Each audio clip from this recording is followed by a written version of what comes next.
A dream come true for an 11-year-old cancer survivor. Charlie Prince loves the Atlanta Braves, and he got quite the surprise today. Atlanta News First reporter Chelsea Beimfohr has your evening boost from Truist Park. Charlie Prince got the royal treatment from the Atlanta Braves today, including some new swag that he got to use out here on the field. Charlie's afternoon started with a tour of the Braves clubhouse where he met players and got a ball signed by several of them. He also got a jersey and a glove. Then got to play catch with Braves center fielder Michael Harris out on the field. Charlie was diagnosed with leukemia in kindergarten, but he's a survivor and wants to be a pro baseball player when he grows up. His mom says he's been looking forward to today's Make-A-Wish event for years. He loves the Braves.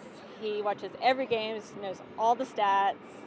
He eats and breathes baseball, loves the Braves. I'm a humongous baseball fan, and they're my local team, and they're always like flashy and good, so super fun to watch.